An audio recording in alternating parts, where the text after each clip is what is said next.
Hey, what's up everybody? It's time for another piece of Ash. This is, of course, my weekly show. I was a bit late this week, but it was Labor Day on Monday, and that means that I was doing labors. Labor Day is a North American holiday, for those of you who don't know, it was originally intended to basically be a day off for people of industry, right? So people that they work in factories, fabricate things, farmers, whoever.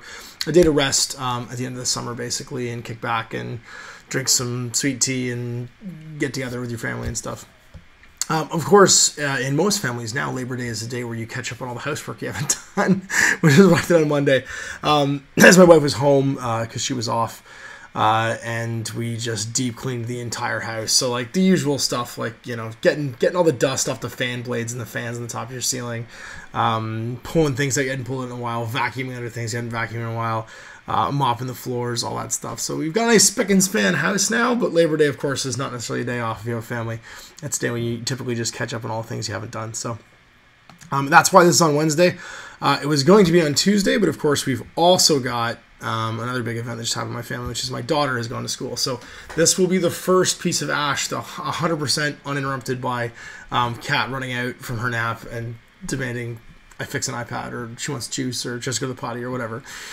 It was a bit nerve-wracking, especially for my wife. She was definitely not okay with how okay Kat was just going to school and hanging out with kids and making arts and stuff. So it was definitely a change from the normal routine. And of course, this is normally at 2 o'clock, but I'm going to be changing my live shows to be at 1 o'clock. As I pick my daughter up at 3 o'clock. So if we were still doing these at 2, these would run into when I pick my daughter up from school. And that, of course, would be not good. She'd be waiting for me to pick her up. Luckily, she's in a great school. It's about 5 minutes away. So it's not, we can just jump in the car, me and the boy, and go and get her. So while this will now be a cat-free program, except if I do it on weekends, or if she's got a PA day or she's on holiday or something like that, so you might see her come running out every now and again. You will, of course, probably see my son as he naps less and less as he's getting older. He's only 2, right? So it's not, he still naps quite a bit during the day. But as he gets bigger, he'll probably come barreling out here, and it'll just change co-hosts basically from being Kat to being my my son. So got some stuff to work on today. I got to build Baroness, which is my 3rd Imperial Knight. This is my least favorite part of the miniature process. I finished Mastodon last night, so if you guys hadn't been on my Instagram or my Facebook page, he's all done. And if you guys haven't been keeping up, this is my Knight household, House Metallum, which is all themed after different metal bands. So the first one was the Red Fang, this one's the Mastodon, the 3rd one's going to be the Baroness. People kept asking why I haven't done a clutch one, but the reason I haven't done a clutch one is my buddy Owen beat me to it. He did the first metal themed Knight, which was the Clutch Knight, the Elephant Rider, and so I won't bite his style, and I'll just do other metal bands with cool names that have cool Knight sounding names. And so, yeah, Baroness needs to get built today. I've got all of her sub-assemblies for, like, the armor plating and stuff done, because I'm going to try and get her airbrushed tonight when I go to the studio. So that means that, like, her cowl, her shoulder pads, all that stuff already clipped out. That's easy, because they're all one piece. But now I need to do her... All the stuff that's not airbrushed reds is airbrushed silvers, or lead belcher, I think it's called. And so... that's the next thing, which is getting all her arms and legs and like the underside bits done. And they come in a lot of pieces. I would say not a discouraging number of pieces, but the legs are probably the easiest of it all. The torso comes in like a significant number of pieces. And that's just the weapon arms, and I'm basically ready to rock and roll. Sorry, and her rocket pack. The rocket pack that's on her back. Although, I don't remember, do you get a rocket pack in this one? I might not actually be having a rocket pack on her, because you might only get Icarus autocannons in this one. I actually can't remember if it's just the Warden that comes with the rocket pack. And now that I'm looking at it, I think it is. So it might not be that bad, because I might just be building Icarus autocannons or finding someone who has an extra rocket pack for her. Because as I look at the sprues, I'm pretty sure she actually doesn't come with a backpack. Yeah, no, she doesn't. I'm just an idiot and thought I could build one out of this kit, but apparently I can't. So I'm gonna have some extra points to spend, I guess, in my army list, because I didn't think that came with one. I should really open boxes before I start writing army lists. I forgot the Imperial Knight only comes with... The only extra weapon option it basically has is the big melta-cannon. And you can give it a melta-gun or a heavy stubber in its chest piece, but you don't get a backpack. You don't get a back gun. Odd. Super odd. Well, I guess I'm on the lookout for one of those. If anyone's built a knight and has an extra rocket pack with some storm spears, that would be super cool. Because I just realized I can't actually do that. So next up is basically that, and let's talk about the title of the video, which is Have We Reached Peak 40K? The reason it popped into my brain was the metrics. So the metrics basically in April, May, for my channel took a dip, like an inexplicable dip. They just went, it was basically coincided almost to the day. I did a video about this a while ago with the Hype Machine video. If you want to go back and watch it, it's another piece of ash. With the day that Games Workshop started doing daily pre-release updates for the new 40K. And in the last 2 weeks, it started to climb back up again to where it was. Which is interesting because this is now, I guess, the third month of new 40K, and the release schedule has started to kind of come back to normal. And we're in a place sort of where I kind of feel like we've come back to 40K as usual, where people are waiting for the next Codex. They're talking about what needs to be fixed in the game. It sounds bad. I don't mean it to be bad, but that's the usual 40K community. Or they're talking about what took the last tournament and what's going to take the next tournament, or what is in the latest FAQ and what's going to be in the next FAQ. And so what's happened is sort of like noise levels online have kind of returned to normal. And even my side feed in videos, it's not 100% 40K anymore like it was. So there's kind of like a notable difference in how that's happening. So I think the interesting thing is that we've got kind of like this huge spike in this one game, and I think we've hit the peak, kind of like the zenith of it about a month ago, and it's the chatter starting to turn back to like other things because people played a whole lot of 40K this summer. Like it is indisputable that this was the summer of new 40K. Like, and I don't just mean like for Games Workshop, I mean like for the industry. New 40K disrupted a ton of things and took up and just dominated the conversation in wargaming for a long time, to the point where it was even in normal media. It was because the shareholder releases and stuff happening. Games Workshop posts year end in June. That was picked up by like just the mainstream media. I just read an article the other day about Games Workshop taking on high street stores basically, and having one now in the UK because it's now more profitable than, for instance, some of the big department stores in the UK were this past year, and how it did a better dividend. And these are newspaper articles in like the financial section, not in like the arts and entertainment section or like the hobby section. This isn't something that's on like Geek and Sundry.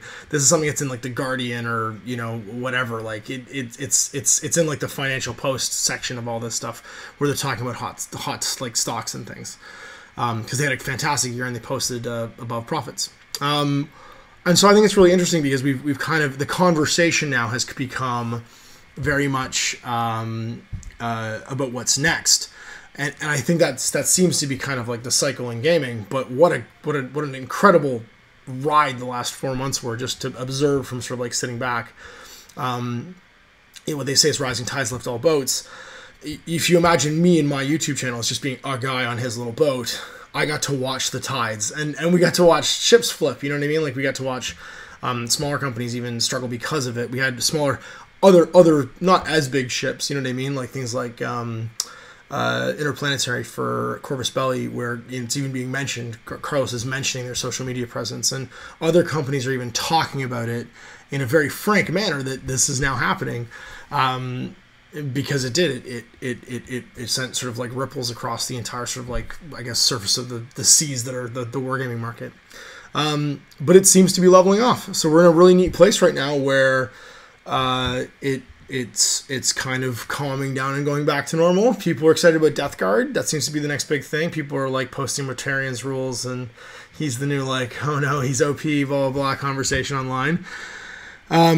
But it's funny because all of a sudden people are kind of back to being interested in other smaller games, and I'm seeing my own metrics just go and start to go back up, because I guess that happens in gaming. Is people spend 3 or 4 months really excited about something, and then just like as if you were eating the same meal every day. Like, let's say you have a meal that you love. It's funny because I was just watching the Batman Lego movie with my son because he loves it. And one of the things, Batman's just constantly eating lobster thermidor. Everyone's eating lobster thermidor. But imagine you eat lobster thermidor every day. Eventually you're going to become sick of it after a while, even if it's the greatest meal you've ever had. and you're gonna want just even a snack of something else. Like you're gonna want to try something else. And so that's kind of where we're at. I think people become interested about stuff again, just to have a change of pace. And so it's funny how that saturation of a market had such a huge impact, but then it just starts to kind of like settle off and change and become different again. So yeah, we're in a neat place. But yeah, I'd like to hear what you guys think about it. So throw some comments in there in the chat, or ask some questions about various aspects of that, because I'd love to hear about what your experience has been with 40K over the summer. And actually, even just when this video is posted online, because you guys will be watching it not in real time, because you're not in my Patreon necessarily in the future.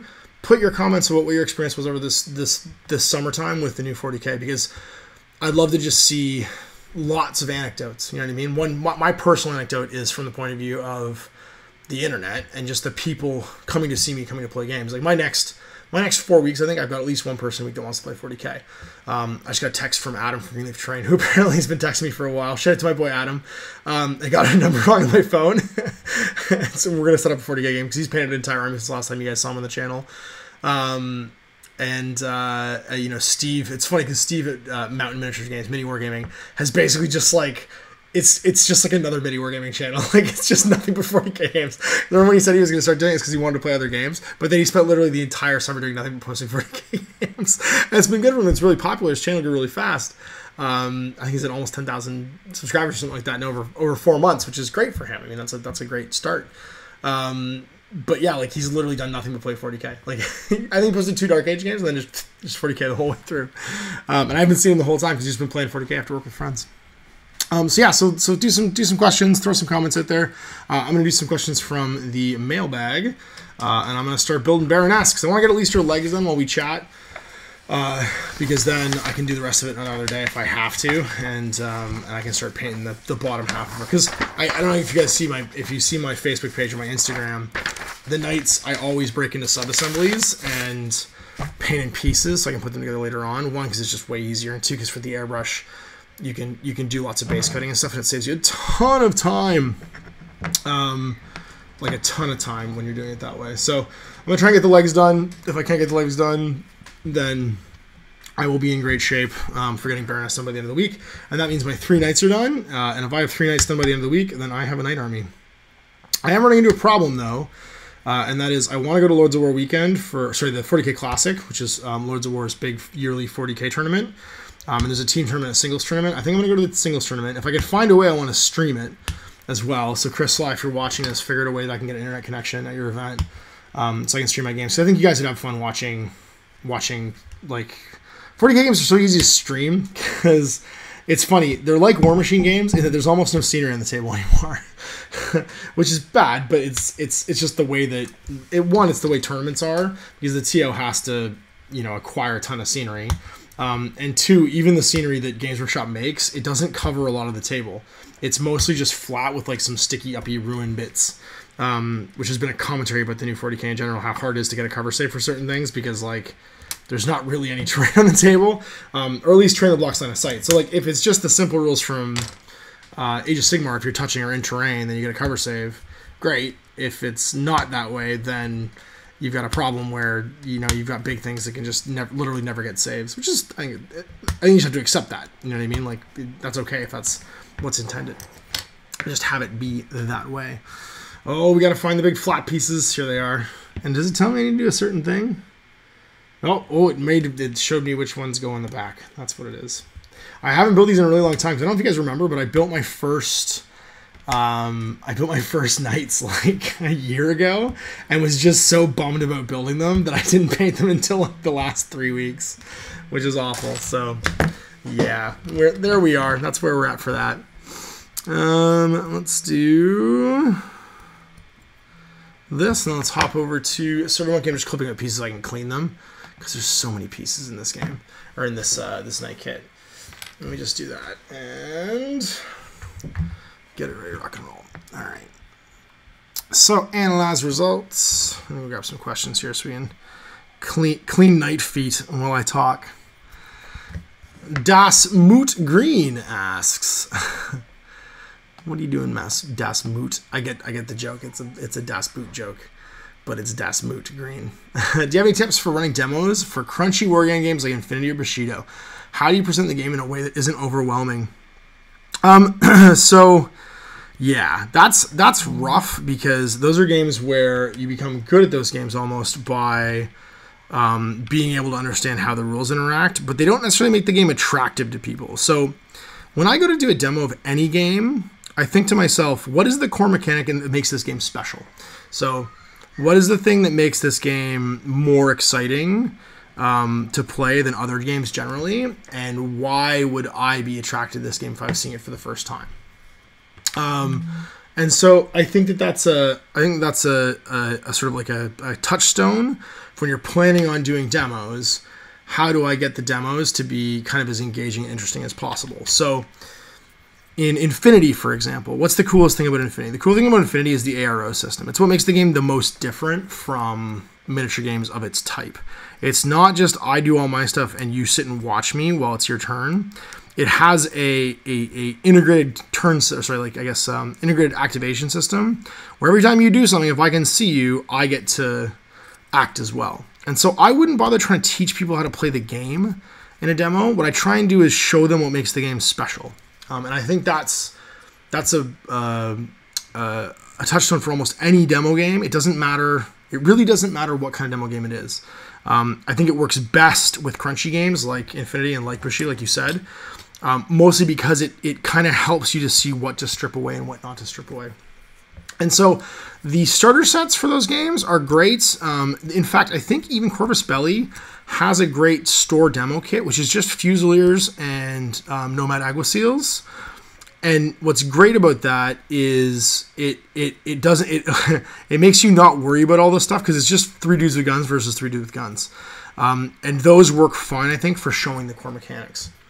Keep your list of orders that you're going to teach people really simple, like move, BS attack, close combat attack, dodge, and maybe suppression. If you just have those as the orders and just let them know, like, there's a million other orders that you can learn when you do this game, but let's talk about how this game works. You have X number of moves per turn, and the whole point of these moves is to either remove your opponent's pieces, so that you have more pieces than he does, so that he can A, do less things each turn, and B, be less sort of like be less like responsive when it's your turn, so like he can't react as much because he has less guys watching less directions.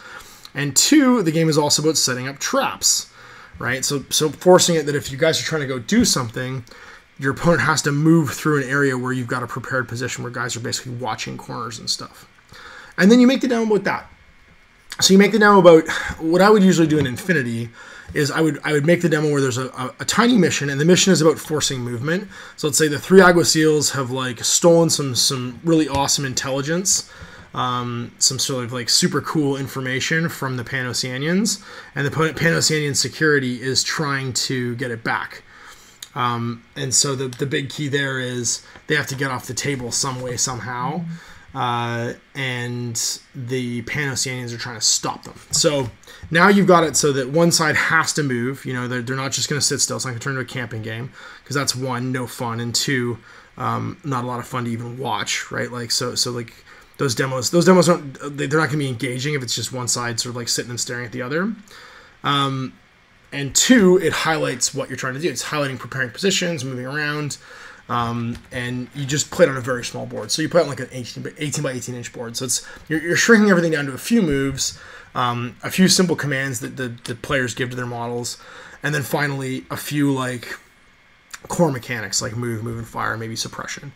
And you just kind of play both sides. I find, especially in crunchy games, if you play both sides of the field, so you're doing your turn, but you're explaining why you're doing what you're doing during the turn, and then for your opponent, you're also giving him advice during the turn. Like, you don't tell him what to do, but you go, okay, so here's where you are, here's how many moves you have, and here's your options. Now you could, or you could, or you could. And what they're basically doing is they're experiencing this little movie. They're watching this little movie happen. And the last thing, my last bit of advice for any demo is always narrate the action. So don't just like roll dice and say like, oh, he's rolled a 3. It's got to be, all right, so he leans around the corner, takes aim with his like combi rifle, and brap, you roll the dice, see what happens, and you narrate the results. You guys see me do that a lot in video games, or like in video games, in videos of games. because one, it's more entertaining for me to think about that stuff happening, and two, it's just more entertaining usually for the audience. So like if you think of the person having the demo game as the audience, what you want at the end of it is they've experienced what makes the game special, and it's in a game it's in a way it's not dry, because like you said, crunchy games can be crunchy, and the rules can be a bit overwhelming. But if you boil it down to the core mechanics, most other rules in Infinity just supplement those things that you do: moving around, shooting your guns, stabbing people with knives, dodging, and maybe suppressing. Those are the core things in the game. Everything else is to help you get to a position where you can do that better, or augment you doing that, or whatever. I think probably 90% of the orders that I spend in Infinity are on movement, right? So if you can teach those core fundamentals, when it comes time to roll in more rules, if they do decide they like the game and they want to try it out, they have a good foundation why all these other rules are important and how they help you do those core things. So that's my advice for demos.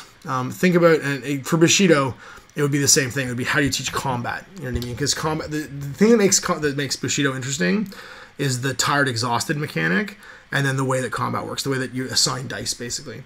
So what you'd want is I would just set up 2 models fighting 2 models, right? And you'd have a duel. You'd have a champion and his sidekick against a champion and his sidekick. And even like the theme of the game is such that like you could introduce some like honor rules, some honor dueling rules for the game itself, where he can only do X or Y things because he's honorable and he's a samurai and blah. And you make a little sort of like dueling scenario out of it, and that's what gets played. So I think those are sort of like key principles that can apply to any demo, but they apply to crunchy demos like specifically and really well, because they let you take out what's important and then keep the things that make it special. So when someone experiences a demo, they're experiencing the best parts of a demo. And I hope that every miniature game company listens to this and does it, because I've had some terrible demos at conventions from companies that should know better. From companies that have been giving demos long enough that really you should be better at this than you are. And that sounds mean, but if you're going to sell something, sell it right. Mario asks, I've been looking at getting into Infinity. Where's a good place to start? But not just for myself, enough for at least me and another person. Thanks. Well, I just mentioned the starter sets for Infinity, which are Operation Ice Storm and Operation Red Veil. They're fantastic because, again, they get you 2 teams. But the most important thing that they get you actually is the third player, as I always call it, which is the table. If you don't try Infinity on the right table, you're probably not going to like Infinity. Don't try and learn Infinity on like your local 40k table or your local War Machine table, especially. That'll go horribly wrong. Because what's going to end up happening is you're not going to have enough terrain covering the table, and you're going to have a bad time. That sounds mean, but you just are. Because the system works in such a way that what they're providing you in that box set gives you the sort of like the proper experience for the game that you just might not be equipped for out of the box if you're just to buy miniatures and go and play. It's also great value just for getting 2 models. You get the dice, you get measuring templates, you get tokens, and the third player, which is terrain. What's really cool is they're about to come up with supplements for those games too, which add to both forces. So Red Veil and Ice Storm at the same time, whichever the star sets you like, whichever faction you like, are going to have 2 more box sets that are called the Beyond boxes.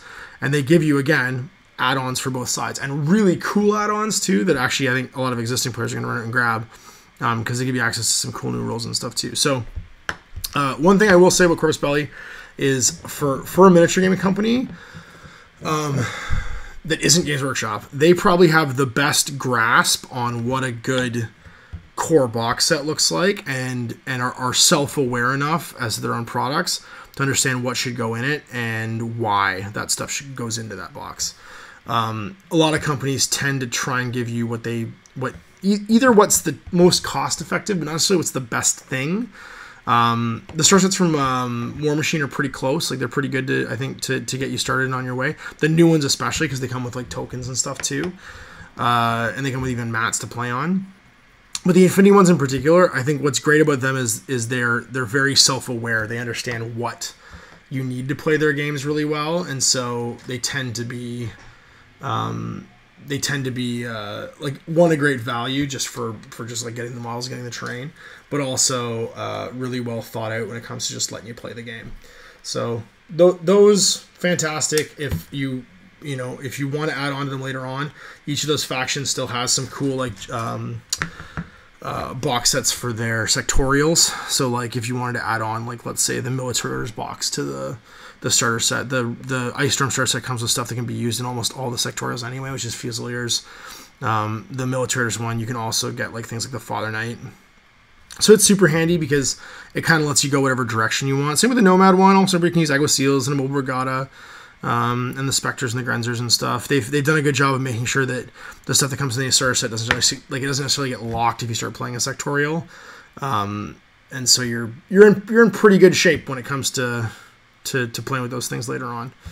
Yeah. So that's my 2 cents on that, and I would highly recommend that box set, either of those 2 box sets for new players for Infinity, because they're gonna start you off right, which is what you want. You don't want to start playing a game and not have what you need, or start playing a game and not necessarily be happy with what you bought, or even get a play experience is not necessarily optimal because you didn't have everything you needed to get going. But Infinity, they are well wise to what you need to play, and those box sets will get you going right away.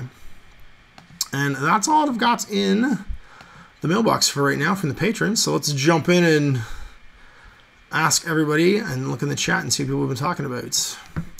Randy Santini says the original Knight kit didn't have back weapons. Those didn't come until the second release when they released the second Codex. Yeah, so the Errant and Paladin, even though they have back gun options, they don't actually come in the box, which I'm now realizing. So yeah, shout out there to 40K land. Anybody got some back guns for Titans kicking around? Apparently I need some because I don't have one for Baroness, or I'll have to figure something out. Maybe there's something on Shapeways or something I can grab.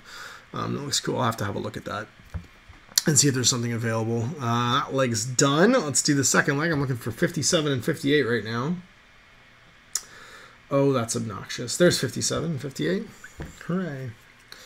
I do. So here's the thing. I'm kind of stuck. So part of this army, because this is going to seem like a crazy army. It's a bunch of knights. So it's 3 knights and a bunch of Vengeance weapon platforms, because I just happen to have 2 boxes of 4 Vengeance weapon platforms, and they seem awesome, even though they're not. They can't claim objectives and stuff. But only 100 points for a Punisher Cannon with 10 wounds. That's toughness 8. And I just wanted to paint them to have. So right now, my thoughts are, I've already painted 2. I might not paint the last 2 Vengeance weapon batteries right away, because what I'd like to do is like do some infantry for this army too. But I'm gonna have the 3 knights done. I have to play 2,000 points, 3 detachments. I'm struggling to fill the last 322 points because I want to take some dudes too. Like I don't want to just go like all knights. You know what I mean? Like all night spam, or I don't feel like spamming things. And I want to take the fortifications, even though people are telling me they're not great. I feel like just taking 2 of them for 200 points. It's just a cool like deterrent. You just throw them on people. Like you just throw them up as far as you can, and they sit there blasting, and people have to deal with them. It just draws guns away from the knights. But I'm kind of stuck because the knights are, well, I guess they're a bit cheaper now. They're like 14. I think the Storm Spear is 40. So if I don't have the Storm Spear on Baroness, they're 1436. And I've got 200 points, so 1636 is what I've got. So that means I've got 364 points to spend on other stuff.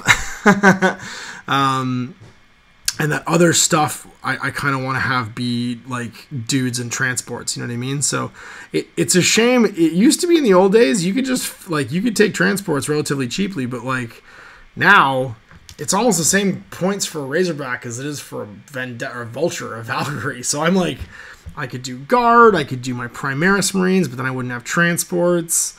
I just want to paint something new, because the whole point of this was just to get a whole bunch of stuff that 40k stuff that I had lying around forever, painted and built into an army. And so I'm kind of like, I don't know what I want to do. But I'm torn. I have the star set from Dark Imperium, so I'm like, I'm sort of thinking about painting that. You can get like a relatively cheap option, so like. Anthony Lee just said, you've got 364 points? That sounds like 9 Cyclops demolition nails. I have 2. That would be so obnoxious. I guess I need an HQ though, wouldn't I, Anthony? I'd have to take the Spearhead formation because they're heavies. I think they are heavies still, or they're fast. Either the Spearhead or the whichever the fast one is. I could do that. It's almost... Yeah, because it's almost 10 of them. It's 9. I'd have to take 9 and like a captain. That would be so obnoxious. I don't know. Owen would do that. I wouldn't do that, I don't think. Because that sounds like a friend unmaker. That sounds like the kind of thing I'd show up at the tournament with, and people would just be like, who are you and why did you do this? As I run Cyclopses towards them and then explode and kill all the airplanes that way. Yeah.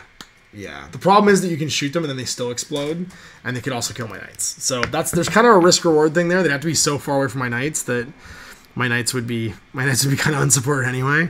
Whereas I'm thinking things like I have a huge box of guard that like I got like 4 Valkyries, a whole bunch of just like infantry dudes, some Bulgar and Ogrins. What else do I have? I think I have 1 box of the new Scions, although I really want to paint some of the new Scions because there's really nice models. I'm just trying to think of what because like Scions are like an obvious choice. I could take Scions and have them be the scoring stuff for me for late game. Like they could hang out until turn 3 and then just show up and hunker down objectives. Which I think is kind of a cool idea. I'm not sold on it though, because like I'd also like to have some planes, like some stuff to fly around in. So I'm not super sure. I'm not super sure, but like that's another one for later on for when you guys are watching this just on YouTube. If you want to check out or shout out some ideas for what to do with 364 points of like Imperium. So like, do I want to add Guard? Do I want to add Marines? I got a bunch of unbuilt Scouts I could use. I got about a bajillion unpainted Tactical Marines I could use. What could I do that would not totally suck and would be great for like late game grabbing objectives and stuff? Oh, I'm almost done 2 legs. I just got to do a groin next for Baroness, and we're kind of on track as to where I wanted to be. Which is pretty awesome. Maridangu asks, I have a couple gaming buddies who are into Vor back in the day. Any ideas of games to try with them to get them back into wargaming? I did pick up Rogue Stars and plan on trying that. Rogue Stars is a bit crunchy. If they liked Vor, I mean, Vor was the definition of crunchy because it actually had a design your own army list set of rules, which is really cool. But at the same time, like, it kind of defeated the purpose of selling miniatures. If you're telling people they can just like, you're never going to make a miniature company work off just selling rule books. It just doesn't work. You'll never make enough money off rule books, and your margin on rule books is terrible. So, I mean, well, not terrible, but not what it could be on miniatures. So that and the fact that you typically only sell each person 1, right? So with miniatures, you're selling each person potentially hundreds, and they'll start new armies and stuff and keep buying miniatures. Whereas with the rulebook, you're selling them the rulebook once, and then they're just using their own miniatures already. It's not a terrible like thing if all you ever make is rulebooks, but if you also make models, all you're doing is stealing sales from your models by making people able to use other models.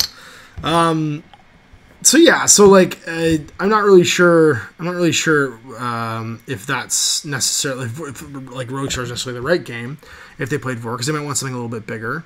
There's a few cool games out there like that. There's Tomorrow's War, which is a modern game. There is what's the other one? Tomorrow's War. There is Future War Commander, which is by Future War Commander. Victory Decision, Future Combat. Victory Decision by Agus. It's another good one that has a great, like, use the models you like, basically, sort of like feel to it. And then you set your tech level. The idea behind Agus's game is you set your tech level to like what you want the tech level of your army to be. So like how advanced is their weaponry, how advanced are their vehicles. And then you build your own army house around it. So it's a bit like Vor, and he's a great convention gamer guy. Like he makes up his own games. He's actually got a great history of like doing a bunch of like cottage industry games and stuff too. So I would definitely, and I helped him out with some translation stuff and just some like editing ages ago. But he's got a great handle on fun games. It's he did some stuff with Mongoose, so it's a bit like playing the Starship Trooper game, if you remember that, which was a fun game. Uses that kind of like reaction action system, which can be really cool. So that would be a good one to check out. Trying to think of what else could be fun to play. I don't know. Those are the first ones that pop into my mind because I think they fit like that template that you're talking about, like Vor exactly. And if you're doing Vor, I mean, any of the campaign gamey games would work for it. Like you could definitely use Scrappers and use your Vor miniatures. The Neo-Soviets would work great for like some of the like lower tech mercenary gangs or whatever, and then you also got the Union guys who would work for the more like high-tech reclaimery types. Too. So like Osprey's obviously your go-to for sort of like miniature agnostic like war games. But there's a few others out there too. I would recommend just looking up sci-fi war game on Wargames Vault and see what pops up, because there could just be all kinds of things I don't even know about. Because I'll be honest, I've been swimming in so many different games to try for the last little while. My old MO of like just going on Wargames Vault and doing a search and seeing what pops up, I haven't done it in like way too long. So there could be new stuff I'm just like not aware of. That could be out there right now that, who knows, like there could be all kinds of things that we could check out that I've not seen. As they say, from the Dark Tower, the world has moved on. The world is still moving on, and there will be all kinds of things to check out. And speaking of the world has moved on, it's funny, I was doing something I very rarely do the other day. I was watching a YouTube video about wargaming, which I don't do very often, but that just popped in my head when I said that Dark Tower line. I was watching Uncle Adam from, oh god, I forgot his name now. Tabletop Minions. He did a video about Gen Con. People kept asking me if I'd go to Gen Con or not.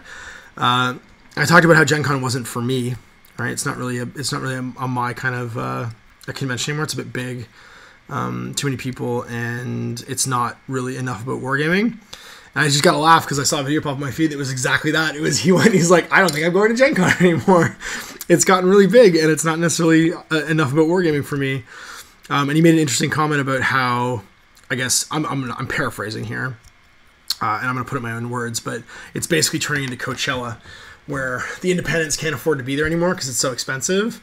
So you don't necessarily see anything new when you go. You just see the AAA titles, or E3 even might be another example. If you guys don't know what Coachella is, Coachella's a music festival. But E3 is almost a better example where, like, if you're only seeing AAA games, it's because it's priced out, basically, all the independents. And there's still some smaller companies there, but it costs them an arm and a leg to be there.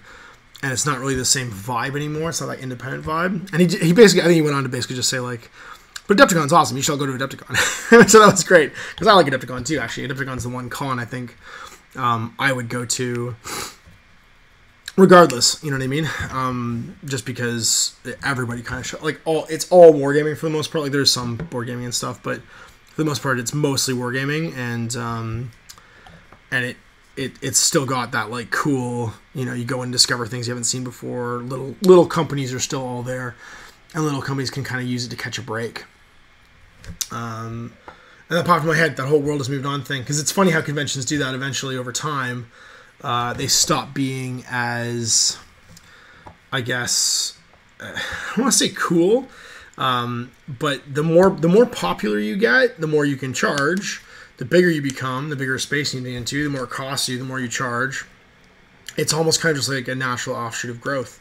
San Diego Comic-Con, you know, has gotten so big now that's kind of in that same place where like it's huge and swampy, because there's a million people, like there's, you know, 100,000 people or something like that that go to it now. Like it's just a crazy amount of people, and so, you know, that's just how it's going to be. The bigger it gets, the more expensive it gets, and so you're going to lose out on some of that cooler thing, that sort of like cool niche feeling of stuff. The bigger it gets. So it'll be interesting if Gen Con even like eventually acknowledges that. But I heard some really interesting things too about how they sort of started cracking down on the demo area, even like people, or the open play area. People would go to the open play area and demo their games, and they'd have security coming in and being like, no, you can't do that here. Like you didn't pay, so you're not an exhibitor, so get out. Like, don't be demoing in this open play area. This is for people to play games, not for you to show off your little indie game. And I was like, that doesn't seem like in the spirit of this anymore. That seems a bit strange. Yeah, so it just popped in my head because we said the world has moved on, and I did a weird thing and watched a YouTube video, mostly because it was the title of it caught my eye, as they do sometimes. I just thought it was funny that someone actually said that after I kind of explained why I don't go to those conventions anymore, out loud. Anthony Lee says you could run an Inquisitor and a bunch of acolytes alongside your knights. You could even name your Inquisitor and henchman after metal bands. It doesn't have to be that overt. I don't need to be that on the nose, I don't think. I don't know if I want to do an Inquisitor and henchman. That seems like I I just want to have some like dudes. Like I don't want to take like a bunch of more elite stuff. You know what I mean? Like the knights are kind of like as elite as they can possibly be. I kind of want to just take schlubs, like a bunch of schlubs, and have like a bunch of like dudes just hunkered down on objectives. I honestly thought I would just take a bunch of guard squads and being like, hey, look, it's a bunch of guard squads, and they've got missile launchers, and they've got, or not missile launchers, they got like mortars, 3C and 3D. What even are these? Oh, I gotta build things. Okay, I see what it is now. Yeah, taking a bunch of like just like dudes with grenade launchers or whatever, because the grenade launcher is like a super cheap upgrade for a guard squad, and just hunkering them down behind like an Aegis defense line. Because I already have the fortification network, because I've got the 2 vengeance weapon batteries, so I could just add like the Aegis defense line and just have them like hunkered on my home objective or whatever. But then at the same time, it just like it felt like maybe it'd be cool to take scions. They could just drop in later on, and they're not that much more expensive than guardsmen. I mean, you get a lot less for your less bang for your buck because you're getting, I think it's 5 guys for 55 points as opposed to 10 guys for 40 points. But then they are just guardsmen. But then just, I mean, a dude's a dude in this game. They'd have, if I took the, because you could easily do it with guard for 364 points. I'm pretty sure I could still take the battalion, which would put me at 6 command points. And then I'd also have objective conserved, or objective secured rather, which means, you know, like doubling my command points down basically, because the super heavy detachment gets you 3, because they do acknowledge the fact that like, oh, you're taking this many dudes, you probably need some command points, and then on top of that, you'd also have the ability to do some objective secured stuff later on, because I mean, what is it, 30 for a commander with a chainsword, and then 120, so for 150 points before any upgrades, I've got another battalion basically. Not the big guy, just the 3 CP one. And then I could buy them like a defense line or something like that, or heavy weapons or whatever.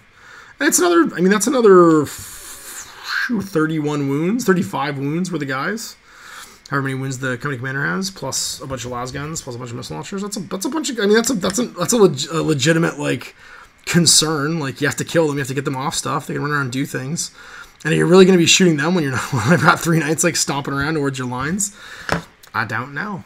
But I kind of want to paint more dudes. Like I don't want to show up to the event and just be like, hey, check me out. I'm that guy with 4 knights on a thing. I like to be like the guy with 4 knights and a fortification network and a bunch of like scrubs that follow the knights around. Because I imagine that like somewhere in the knight spaceships, because the knights are so, if you read the background for the knights, it's actually so cool. They even have these things called drop fortresses, which are like drop pods for knights, but like 12 knights sit on them. So it's literally a fortress that descends from space and lands, kind of like Fortress Maximus from Transformers. Oh my god, I just dated myself so bad. But yeah, kind of like that, where they'll jump in and just like arrive on the planet using that. Oh my gosh, I don't know where this goes now. You go here somewhere? You go in here? No. Oh jeez, this one's not making any sense. Dollars and cents. I'm gonna have to figure out where these go, because this is not working now. Maradongo says, was it Gen Con this year? It is getting too big and too expensive, and it's so hard to get a hotel. I mean, that can be any convention. Adepticon's the same way. They tend to sell it of their their hotel rooms super fast. I think the hotel for Gen Con's already booked. Like, not for Gen Con, for Adepticon's already booked, which makes sense. Like, it's a popular event. But yeah, I know. From my understanding, is that Gen Con, like the entire city books up basically, almost overnight. It's not like a Adepticon where like the hotel books up instantly, you know, and you're looking for something off site, which you can still do. It's no problem getting a hotel during Adepticon in Chicago if you're just willing to drive to the show afterwards. But that basically the city of Indianapolis is just booked up. Like, too bad. You want to stay in Indianapolis that weekend? I'm sorry, it's probably not happening right now. You've got a different time of year you want to come, because you're not going to be able to stay here. Randy St. Denis says, Mary says, I'm hoping to get to Adepticon for the first time this coming March. Yeah, man. Well, I'll be there. I'll be there with Osprey again, so you'll be able to see me.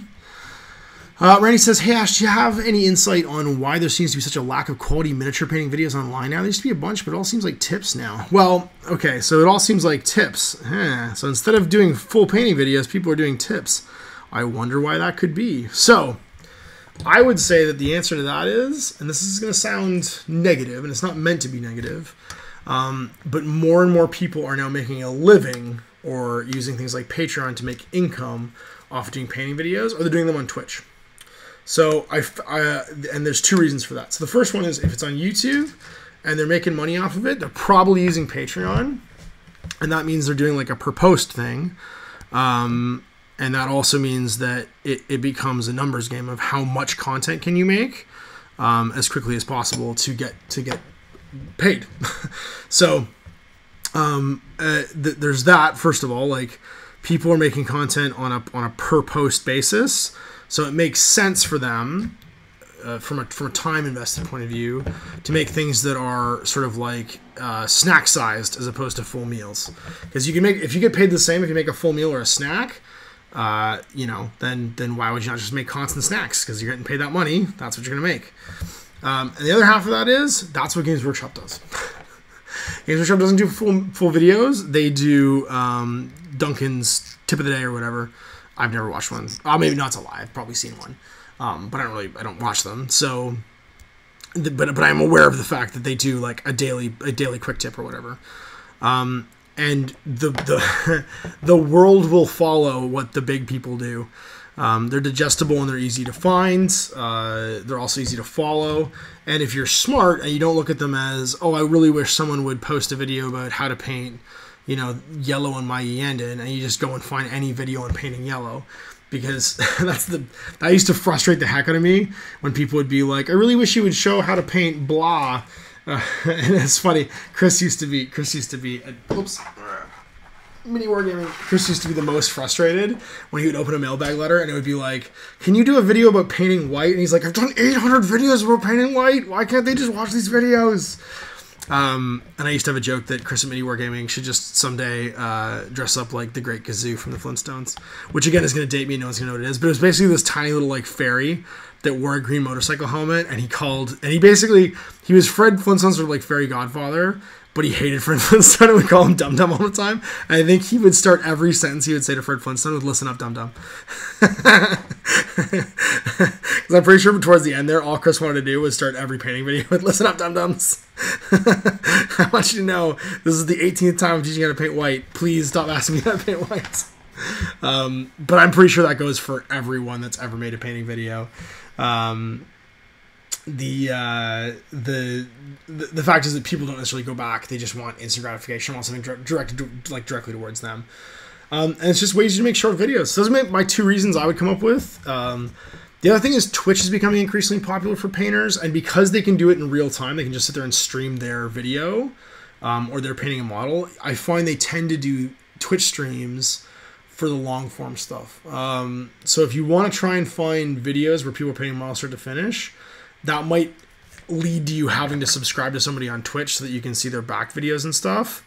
Because that seems to be the format people are using now for doing like long form videos, unfortunately. Randy said, he says, sadly, I know who the Great Gazoo is as well. Whatever, the Great Gazoo he's my hero. That guy was the best. He was the meanest, like the meanest guy ever that I'd ever seen in a cartoon, and he was just so unreasonably mean to Fred Flintstone. Just whenever I see a picture of him, all I think is that, listen up, Dum Dum. I just call him Dum Dum all the time. Such a great guy. And then Maylav the Shinobi asks, Ash, I'm mad intimidated to paint Infinity models. I think it's interesting that Infinity almost has a condoned paint style. In no way can I think of a painter that kind of runs the aesthetic. So it's interesting. I think that yeah, no, I can't think of another company that has an in-house painter that kind of like his aesthetic dominates how everyone paints those miniatures. Because you're right, everybody tries to paint Infinity miniatures like Angel on Hell, however you want to pronounce it. But like it's yeah, you're right. Like everyone tries to paint them like that. And I mean, obviously there's corner cases. I'm sure I could Google right now and find some stuff that's not done in that kind of paint style. But for the most part, you're talking about that airbrush first. It's funny because I had a friend actually who was really mad because he went and bought the Angel paint book, and basically step one in the paint book is go buy this airbrush. And he was like, I didn't want to buy an airbrush. I want to learn how to paint miniatures. And he was super pissed about it. But like that is a big part of his miniature painting style is airbrushing first, masking and airbrushing, and a big part of his book is teaching how to do that. But It does. I mean, I think that you can paint them however you want. I tend to paint actually in a very apart from the fact that I do use airbrushing, I tend to paint them in a pretty non-Infinity style. My Ariadne in particular, even though there's a lot of airbrushing on them, I paint them very like bolt action-y. Like I used a very sort of like traditional military scheme on them, which they do in I guess the other stuff too. But like I didn't use that airbrushing and sketching way of painting that Angel uses. That seems to be so popular right now. I am really excited that the guy sketches though, because one of my favorite things that people don't do enough, I think, in miniature painting is they don't have fun doing it, or at least in serious miniature painting. But I think one of the reasons Angel's so prolific is he's become really good at cross-hatching and sketching with really thin paint. And he gets some beautiful results just like mixing up colors and doing some like really nifty and very like impressionist work, which from a distance, he uses that optical illusion with his cross-hatching and stuff to make it look like it's all sort of like super wet blended and stuff, whereas it's really sketched, it's sketched in. And it's beautiful because I can imagine if you're as talented as he is at controlling that kind of like line work when it's like really thin paint, that's got to be fun and like just a relaxing way to paint. Because I sketch a lot when I paint, but I tend to do it with light colors over light colors. So like when I'm sketching, I'm using thinned, you know, red over brown or something like that, where you're just building a tone up in your sketching. His sketching is like super, is like super like all over the place. Like he'll use tons of colors without any kind of like, sort of like base foundation that's all the same, and make his own tones just by layering the sketching and stuff, which is just super impressive. Like he's a really talented guy. But yeah, I know it's interesting because his style is so unique. He's got a whole laundry list of people now that kind of want to learn how to do that. But I think what's interesting is that you're right. He is sort of like created that all for himself. Like that's a unique sort of like thing. I think the only other person I can think that's done that in the past is Mike McVeigh, because there was a long time where the Mike McVeigh way of painting Citadel miniatures was the way everybody painted miniatures. Like period. Malov says, I find myself having trouble identifying parts in the models too, and that adds obstacles to picking colors. So here's the thing that I would suggest, and I think airbrushing makes this easier, is if you typically paint from a primer tone, actually pick a base color for the miniature and airbrush the whole miniature that color. And that helps you to pick out, or if you're not going to do that, do some zenithal, like just white over top of black, just to pick out all the details, and that'll help you to sketch the colors in first.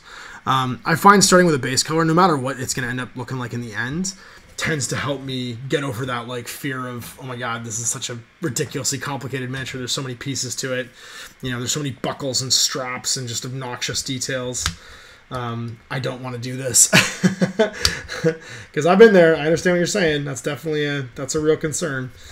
It can be not fun to have to think about how you're going to do that stuff, but it's not the worst thing in the world if you've got like a color down to start it, because I find it tends to make those things pop up. Male just show me. I'm gonna have to familiarize myself with Mike McVeigh styles. So all Mike McVeigh style is the way that every Citadel miniature has been painted for the last 20 years. If you go back to the early days of like GW Codexes, so just go look through, for instance, like if you can find one, like the Angels of Death Codex or the Ultramarine Codex, the Chaos Codex from like the second edition of 40k.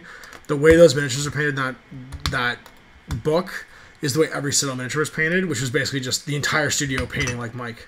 Because Mike basically, he designed the Citadel paint range at the time. He was the dude. He was the painter guy in the studio. He put that studio together, and everyone was trying to emulate the way he painted, which was just like a really clean, everything highlighted almost to white, sort of like super bright painting style. You'll know what I'm talking about when you just start to look for miniatures from like the mid 90s through to like the early 2000s. GW had a very defined, bright style, and it took them a long time to, I think, let people paint a non-Citadel miniature sort of way. Yeah, I think what Melo just said, I've actually probably been looking at them for years because I have tons of old Citadel books. I think it's when you realize, when you start to look back to like the 90s and early 2000s, and you see that every Games Workshop miniature was basically highlighted to white at one point, and it was very odd to see outliers, to see things that were like weathered with like weathering compounds, or even just like washed. Like washes were only used, inks were only used to like dark tone a color. So you wouldn't use a wash to like glaze something. Like you wouldn't put a brown over a blue to try and change its tone. You would do a blue wash, a dark blue wash over a blue to put a shadow and a recess, and then you would edge highlight everything back up to white. And that was kind of the Mike McVeigh style of the time. He's definitely a different painter now. He's changed the way he paints a lot when you see his own personal stuff, and his wife Allie is a phenomenal painter. She actually, I think, defined kind of that soft, creamy look that the War Machine stuff had when it first started, because she was painting for Privateer Press back when that was a collaboration.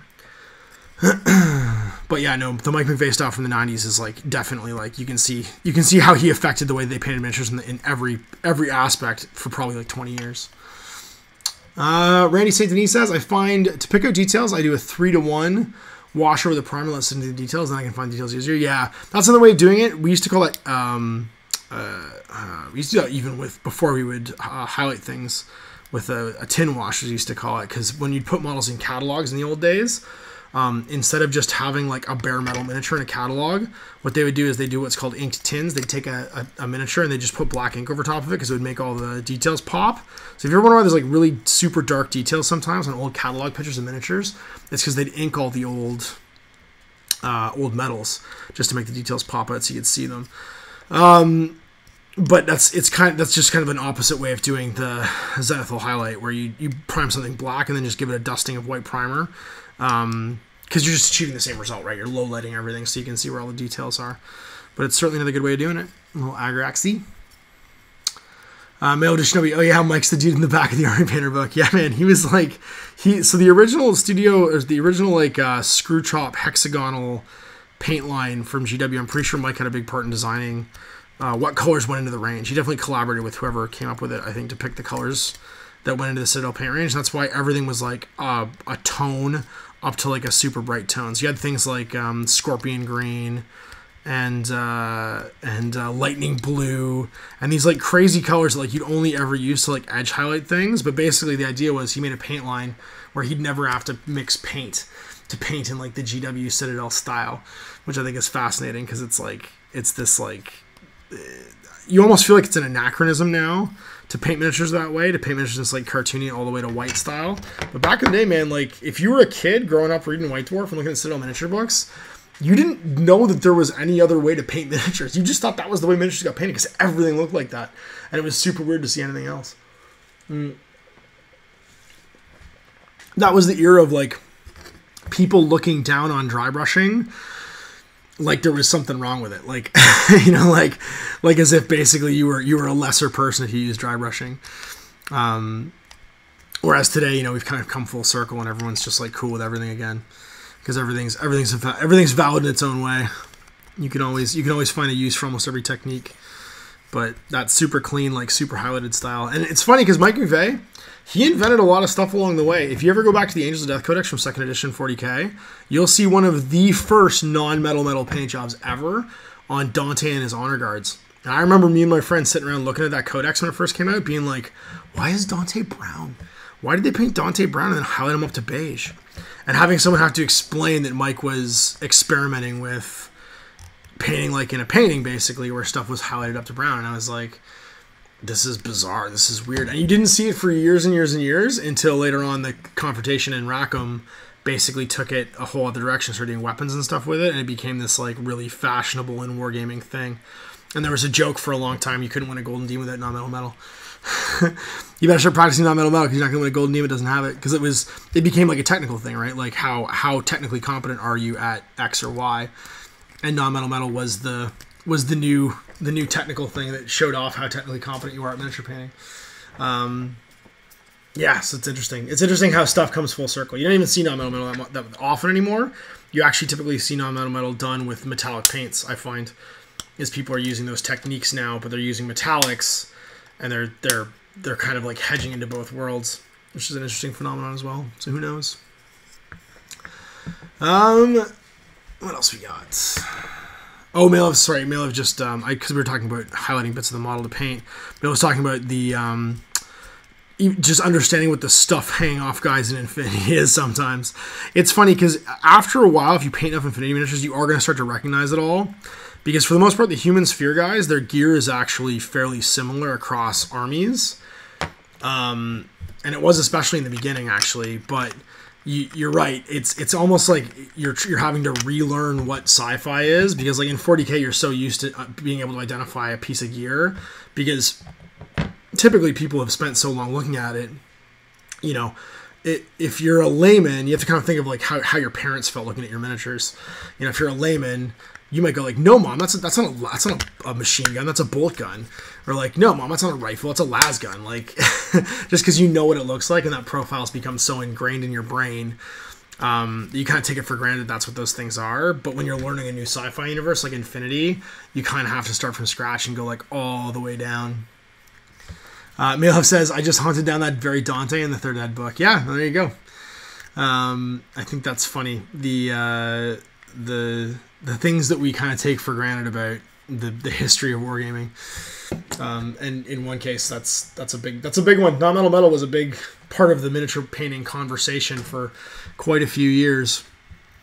And it's definitely, I don't want to say it's out of fashion now, but it's definitely not if you're good at miniature painting, you can do this, and if you're not, you can't, that it was like 15 years ago when it sort of first became really fashionable. Who knows, man? Miniature painting is... miniature painting is like fashion. Everything goes in and out of fashion. Things that weren't fashionable become fashionable again. You know, like... people start wearing the clothes from the 90s. I didn't think those big plastic sunglasses were ever going to come back, man. The Fresh Prince sunglasses. But about 5 years ago, all the kids were wearing them. And I was like, what is going on, man? They were giving these things away at Pizza Hut when I was a kid. Like the Back to the Future Reeboks. Or Nikes or whatever it was. They brought those back for like the Back to the Future anniversary. The year that Biff became president or whatever it was. When we hit the day that Marty goes back in time to the future and tries to stop Biff from becoming president. Although Biff is now president, from what I understand. Malov says, it's very interesting to go back and look at Golden Demon Awards from the mid-2000s. Yeah, versus today's standard. Seriously. Well, you think about people pushing each other. If you want to see what competition does and how it makes people get better, basically... go look at Golden Demon, because it certainly changed the way things are done. There is no doubt that Golden Demon and just painting competitions in general, and even just things like probably internet things too, like the Cool Mini or Not website, where people could post and rank things, and you know there was discussion forums about that stuff now. Just the impact that had on miniature gaming, right? Like or on miniature painting, people trying new things and pushing each other, one-upping each other. Standards get very different. And it's definitely a different culture than it was, you know, when I first started miniature painting, where it was copy what you see in a magazine to the best ability that you can, and everything you see in the magazine was painted by Mike McVeigh. So everybody's miniature painting looked the same, and everybody painted everything Goblin Green and Flocked, because that was the way that all miniatures had to be based, because you couldn't play in a Games Workshop store without Goblin Green and Flock, because that was the world we lived in. Yeah, it's funny. But I mean, the same thing goes for what your expectations of a game are now. It's funny how organized play is dominated. We talk about peak 40K again and how it becomes business as usual. I think it's kind of funny that it follows... I saw some people talking about the other day how they wish there was a ranking system for 40K like there's for Magic. I want to know who the best players are. I want to know exactly what models they take. Blah, blah, so that we can see over time how like the meta works out. And I was like... is this even wargaming anymore? Like, when we're not even talking about the miniatures, we're just talking about putting them down and pushing them around. And I think that's funny when we talk about peak 40K. How has that affected just how quickly sort of like people have, I say moved on, but like have started sort of like broadening back and looking at other things, talking about other things, looking at other games. Because I think there's a consensus out there that 8th edition 40K is now figured out, right? Certainly talking in the competitive groups, there's the oh, don't worry, this will get sorted out in the next FAQ, but then this will be the best thing. Like that, there's sort of a tone of what's the word I'm looking for here? I don't want to say it's condescending, but it's a tone of sort of like weary acceptance or understanding, or something that like where you see a bunch of people sitting around talking about how things always are and how they're always going to be. That has like reinfected sort of like the competitive conversation. And I guess that's, I can kind of understand that, because it's funny, I looked at the army lists from the Nova Open this past weekend, and it was like demons and flame guys, demons and flame guys, knights. No, was it Imperium? So it was Astra Militarum and conscripts. So it was like conscript spam or it was demon spam, and I was just like, I don't know. Like, I guess that's a tournament where the top 10 people are all like, you know, sort of a variation on the same theme. The top 3 or whatever, like a variation on the same theme. That seemed a little bit of a bummer, I guess. You know, you don't want to see just the same thing over and over again, but you kind of did. 103 and 104, 108 and 109. I don't even know what this is. This is breaking my brain. I have to say the chest piece, like the internal, like I'm on to like the torso piece now for this night, and this is definitely the least fun part of this thing to build. It's so many little pieces, like especially once it's done, because like all I do with these is I metallic them and then weather them, and they're all covered up by all the armor plates and stuff, so you don't really see them ever, but it's like the most complicated part to build. It's so time consuming. I want to clean every piece because I'm a stickler for cleaning every piece, but it's so unsatisfying when it's done because it's just going to be hidden by everything that goes over top of it. I'm bummed I don't have a missile pod for this thing, gotta say. Randy St. Denis says, seems like 50% of wargaming now is about arguing whether or not you have a cover save, 40% having fun with friends, and 10% is the hobby. Well, you know what's funny, man? I think that's your mileage can vary with that. That's kind of a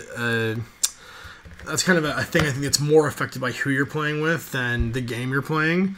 Because, you know, as long as you're playing your buddies, I'll have a good time playing anything. Like, people always complain, like, Owen plays too competitively, blah, blah, blah. But he doesn't. Like, he and I have a great time playing games because we know each other and we know how each other are going to play. And we hang out and we play games. Like, I think people assign maybe how they would feel playing that game to how I'm feeling while I'm playing a game, and I'm never feeling bummed. Like, I might get frustrated when something happens, like the dice let me down or whatever. You probably hear it in my voice, but I'm never to the point where like I don't want to play the game anymore. I never just like want to rage quit or whatever. And I think it's funny because when you're probably watching the videos, there's a certain level of like the empathy kicks in. You know what I mean? When you're empathizing with the person you're watching. And you're reacting the way you would react in that situation, but I'm never gonna be upset about it. So I don't think it's necessarily that way. Because to be honest, man, like Owen's been painting like crazy. He painted all kinds of new stuff for this edition, which is great. He's probably spent more time painting than he has playing. He's gone to a bunch of tournaments, yes, and he's played a bunch of games in tournaments, yes. But he hasn't taken crazy things. He's just been experimenting with different lists, like. I think people think that he just took the Hellhammer to like every tournament and won them all. He didn't do that.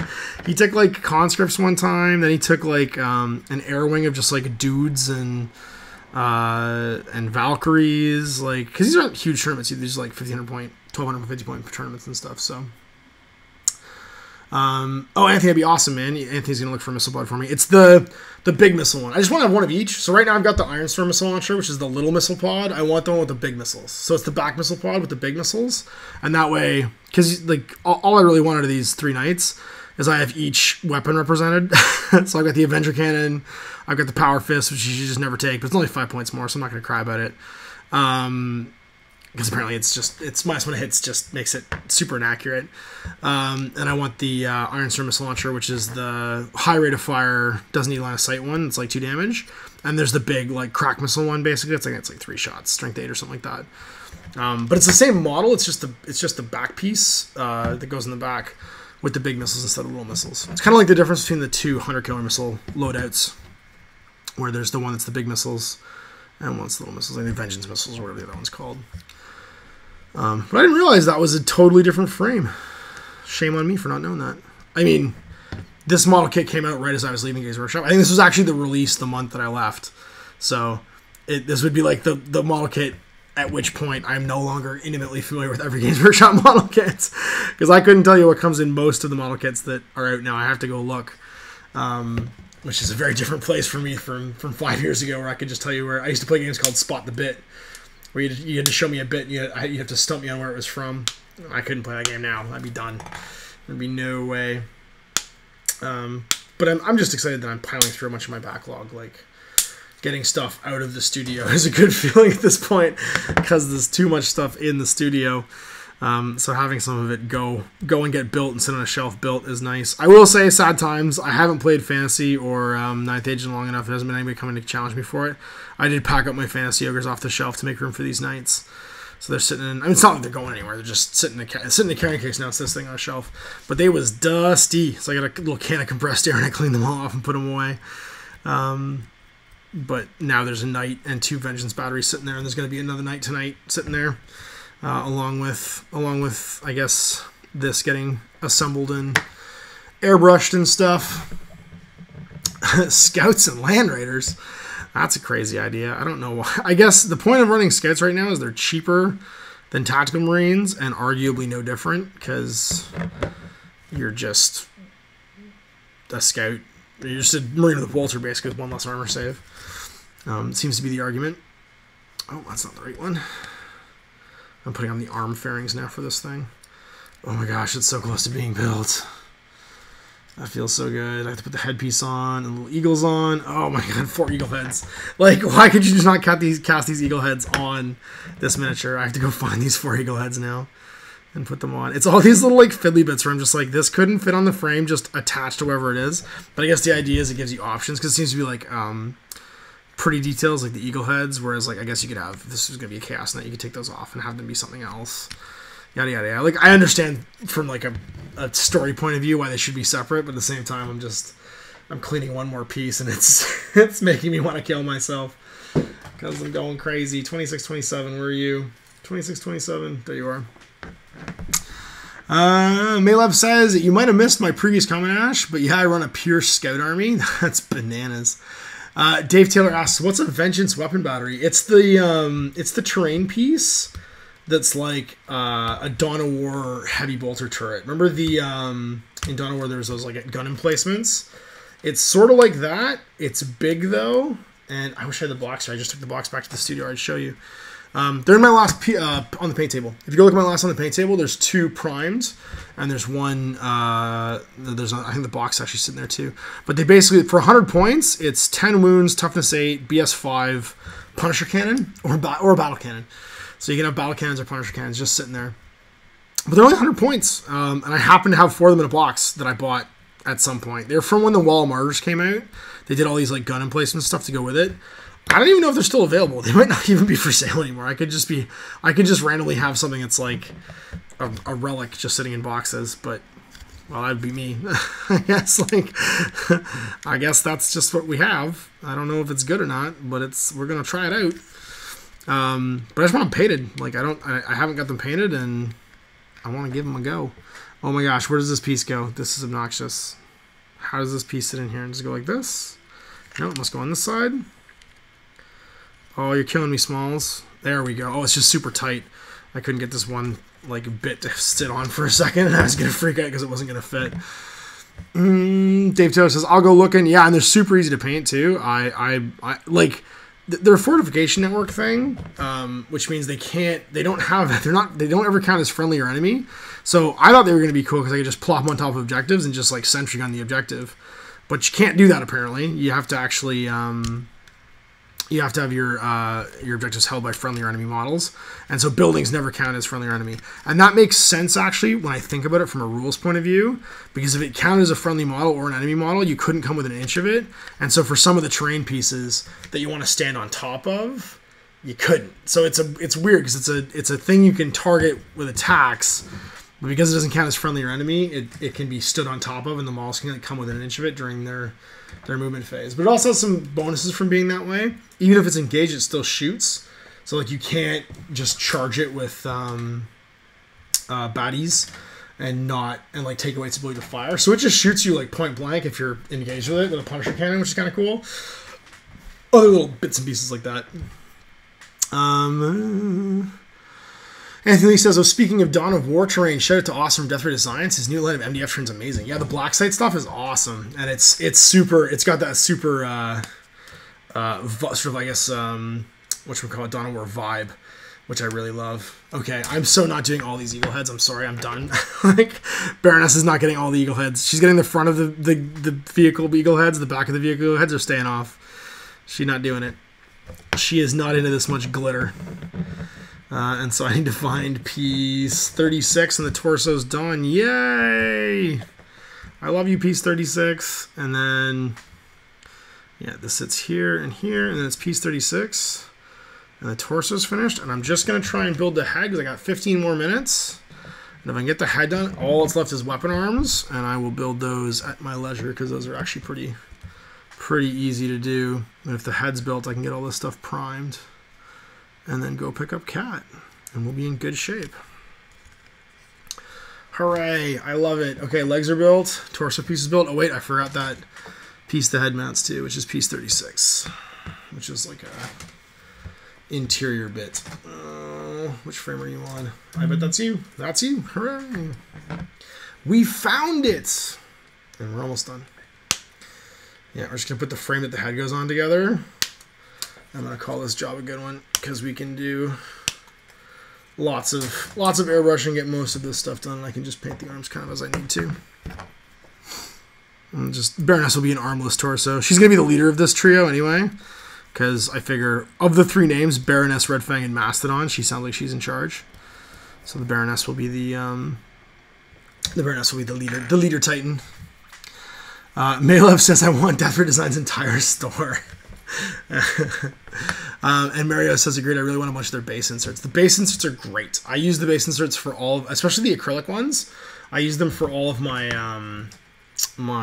Wrath of King stuff, and they turned out fantastic. I really like the base insert stuff. And I actually used a bunch of the cardstock base inserts for my Bushido guys, and they were great. So big ups to that. Like, and you get so many of them. Like, you get so much. Like, when you start a project with it, I'm always afraid when I buy base inserts or resin bases that I'm not going to buy enough, and I'm gonna want more for the project, because the project is going to get bigger, and I'll run out at some point. But with Austin stuff, like, you just literally never run out. Like, there's just like an almost infinite supply of them when they come in the thing, especially the card ones. You get tons and tons and tons of them. Randy said to me, are these people not discussing the train before game? Oh, well, yeah. The problem with the big problem is the wording for train, Malev. I find that it tends to have in mind that people are going to be more agreeable with each other than they are, unfortunately. And I don't think people are that nice to each other, sadly. Because the argument comes with all the clauses, like, if you're completely inside terrain, you get +1 your cover save. And that's the way it is in Age of Sigmar, and I like that, because it's just all or nothing. If you're in it, you get it. If you're not, you're not. Whereas when you get to be bigger than just an infantryman, if you're in terrain, but you're not 50% covered, and then what's 50% covered, and then how do, like, barricades even work, or sorry, how does terrain work, you know, if, like, you can literally see, like, the toe of something, because it's not in the cover, it doesn't get any kind of cover save, which just, like, logically doesn't make any sense. so there's all these, like, situations where previously something would have cover because you can only see half of it. Because it's not physically inside the footprint of the terrain, you don't get any. And then just the nature of the way that the rulebook's written, it tends to cover primarily just the terrain kits Games Workshop sells. And then it says use common sense for your homemade or scratch-built terrain. But then people don't like having to use their own common sense. Which sucks. Like, I think we've gotten to this, like, point where everyone wants to be told exactly how to handle things. And like you said, that social contract stuff that happens beforehand where people would just shake hands and agree on what something was, kind of it's become less and less common in non-friendly games, and everyone seems to be playing friendly games as if they're preparing for a non-friendly game and looking for reasons why stuff doesn't work, as opposed to trying to agree on what makes the most sense. So it's unfortunate. I really like the way the rules are worded, because they just say apply common sense, but I think for the rest of the world that becomes problematic, because they just want a yes or no, like, clear answer. Is it or isn't it? And Age of Sigmar even provided that, so they're kind of doubling back. Because in Age of Sigmar, if you're just not staying in terrain, you didn't get anything. So it was nice and simple. You don't have to overthink it. Don't overthink it. You just don't get the save. And if you ran or charged during the turn, you don't get the save. So don't worry about it. And it applies to everything. Like, the saves, they don't even differentiate in Age of Sigmar what types of saves you have. Is it versus shooting or versus melee? It's just either +1 save or not +1 save. Done. and end thing. don't worry about it any more than that. So yeah, who knows? It's going to be what it's going to be, and they'll FAQ it or errata it or change it. It's only 12 pages of rules. But because it's only 12 pages of rules, there's not as many examples necessarily of how it could work. Malev, can you reasonably duck behind it? Yes. that's how it should be. Does it look like my guy could be standing behind this? Then yes, I get a cover save. But unfortunately, I think what kind of conversation is happening there when people start to argue about it is they don't want to have to talk to each other. They just want to have an answer as to what's right or not. And that's an expectation that comes from other games too, right? Like in lots of games, you don't have to agree upon stuff. You just know X or Y, and that starts to bleed over into games like 40K. And when you're the biggest, right? Like when you're like Games Workshop and you're the biggest, people have a very high standard of expectation for how that's going to work. Yay, the head's built. Hooray, we're in good shape. We're just about fini. All right, I'm calling it. I want nothing more to do with this, which is to say I'm at that stage where I'm happy to leave this now and then come back and build some extra pieces later. Because what I'm looking for now is just that little bit that holds the head on, but I'm not going to find it because it's invisible to me right now because I've been working on this for too long and I'm starting to go blind. I'm at that stage now where I'm just like, everything's blurring together. This model kit was so huge when I started. I don't want to be looking at this anymore. No, all I see is arms now. And I think that's because I want to be finished more than I actually am finished. All right, you're going back in the box. We're done. We're done looking at you for a while. And we're right on time. It's 2:21. Tim Ray says, just got here. What happened? I never got a notification you're starting early. Yeah, no. So I said I was going to do it at 2 p.m. And then what happened was I realized I had to pick my daughter up at 3. Because normally 2 p.m. is lots of time. The boy sleeps until after that. He's going to still be asleep. I have to go wake him up. Because my daughter gets out of school at 3. So this is like the first full day of school now. She had a half day yesterday. And my whole life, like I have to rethink when I do these in general because I have to be done by probably 2:30 at the latest so I can go in and pick up the girl. So sorry you got here late, Tim. But yeah, I know, like, this was me going like, oh yeah, 2 p.m. We'll just do it on Wednesday. It'll be fine. And I notified you guys at all 2 p.m. And then at like 12:30 today, I was just like, oh shit, if I do this at 2 o'clock, I'm going to, my daughter's first day at school, her parents just aren't going to show up to pick her up. And I will be the father of the year. And that would be terrible. So yeah, we're just about done. And actually, conveniently, inconveniently, I do hear the boy stirring. He seems to be. So his new thing, my kid's new favorite story. They used to love me reading. Like I've read them stories out of books like since they were born almost. But recently, my daughter got really into me telling her stories out of my head, it's like made up stories. And they're not really made up stories. I'm just telling her like Grimm's fairy tale stories, like stories that we all know from when we were kids, like the Three Little Pigs and. What is it, Jack and the Beanstalk and Little Red Riding Hood and Goldilocks and Three Bears and stuff like that out of my head. Because they're out of my head, for some reason they think they're so much cooler. Like, my kids are probably convinced I made up all those stories. And I'm not going to tell them otherwise until they're older. Or until they realize they're older. But yeah, like, he started doing this thing where now he's actually, because he's starting to talk a lot more clearly, he's telling the story to himself. So he loves, and he says it like they did in the green jelly version of the Three Little Pigs, where he's like, little pig, let me in. And I realized later on, I think when I'm telling them the story, I'm actually telling them the green jelly Three Little Pigs, like, metal band version when I'm doing the voices. But I hear him right now, and he's telling himself the story. He's saying, not by the hair on my chin, chin, chin. And then he's howling. He's doing the huff and puff. He just goes, huff and puff. And he howls like a wolf, which is adorable and hilarious. So yeah, we're gonna go and get him out of bed and get into the clothes. It's about 2:25 right now, so this is perfect. And then we're gonna go get Kat from school, and I will post you guys some updates on how that went. So anyway, I hope you guys enjoyed that. We will see you guys for another piece of Ash next week. It'll be live on YouTube, so you guys are watching this in the future. After it was live on Patreon, this is my Patreon only one. And big thanks to you guys for being patrons. I know I thanked you guys on my Facebook page yesterday after Kat's first day of school, but I'll say it out loud again. I got to spend 26 months with my daughter watching her grow up, where previously in my career I was traveling 36 weeks a year. So thanks to you guys, because you guys made that happen. and you guys are continuing to let me spend time with my son, which has been, even just for today, for the first day, like amazing and different, because he's all by himself. So he's like talking more and engaging, because like my daughter would just speak for him because she speaks Cash, and now he's like speaking for himself and stuff. So what an amazing experience, and you guys made that happen. So anyway, thank you, and we'll see you next time for another Wheeze on Monday for everybody live on YouTube. So time, Ash, happy gaming.